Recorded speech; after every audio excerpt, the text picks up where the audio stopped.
Here's the formula I use to buy international real estate, where I can get returns of 3 figures with minimal research and maximum capital appreciation. Hello and welcome back to the Traveling Reports. Today we're going to go over how essentially you can create a system of international real estate that you can get up to 3 figures per year of return. That means over 100% of your money back per year on international real estate. And of course, this only works in developing markets. This isn't a US-centric video. I would like to iterate on the point that you are not going to find these returns frequently. You're not going to find them in any reasonable amount of time. And truly, if you're looking for 3-digit returns, you're going to have to be extremely patient and extremely diligent.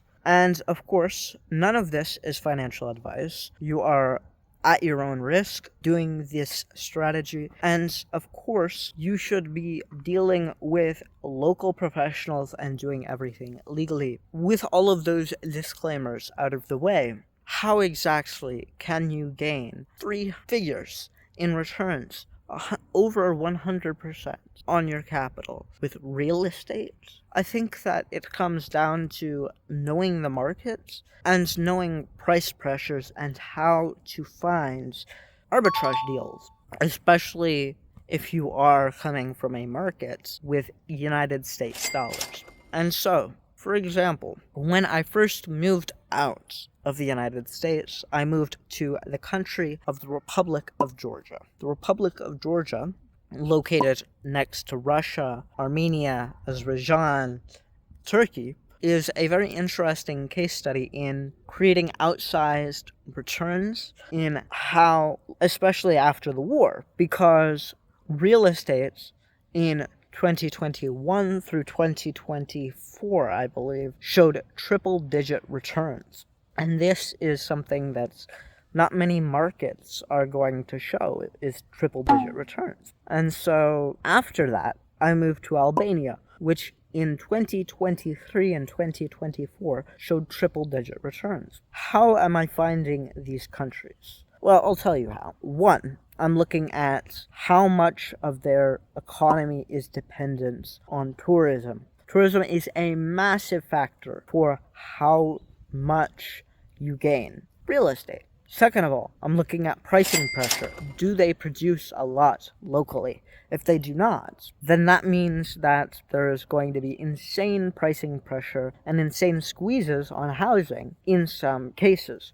Now, what you should be looking at is not agriculture. It's not things like this that are unrelated to real estate. Instead, you should be looking at raw materials, stuff like wood, labor, lumber, stuff like this. If they have a lot of locally produced lumber, housing is going to be cheap. Just look at Canada, look at the United States. Now, in Canada and the United States, it's relative to income, and so a lot of people will say, oh, that it's unaffordable in Canada, it's unaffordable. But compared to salaries, it is fairly affordable, especially per meter squared. And so it's with this that you can look, and if prices are low relative to labor, relative to lumber, relative to steel, then buying a house is a good investment.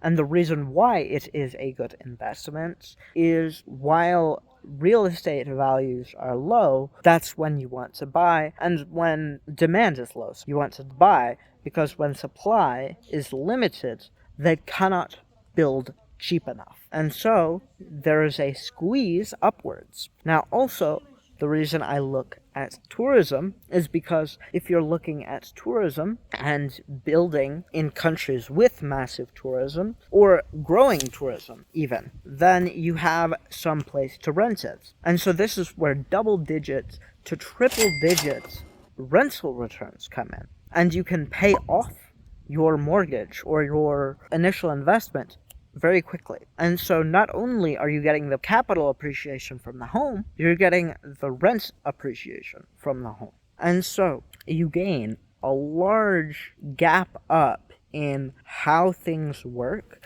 And this is especially impactful in places where the currency is strengthening against the dollar, and you get even higher returns on dollar denominated returns. And so inherently, you become very able to not just make money on real estate, but rent and then dollar denomination and forex risk. And so this is something that I've done personally in the Republic of Georgia. I will continue to do this, and I'll show you actually the process in upcoming videos. And I've been showing you how to source deals.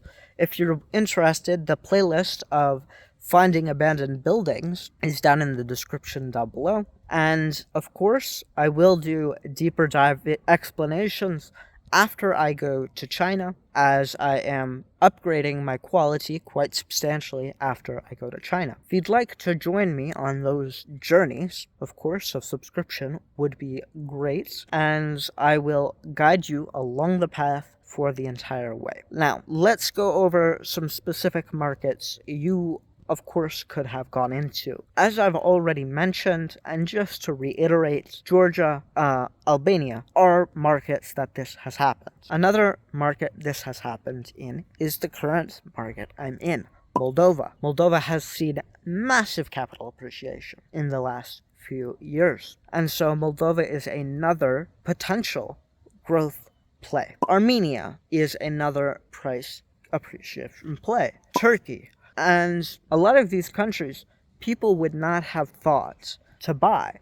But if they had worked with my formula, they would have realized this is a massive catalyst. And this catalyst would have saved them, or would have made them, millions of dollars. And so more and more people are making millions through international real estate than ever before. And of course, I want you all to make millions, so then you can consult with me and go abroad.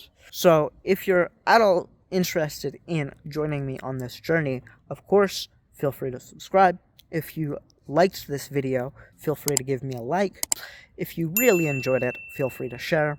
This has been the Traveling Report, and I'm signing off.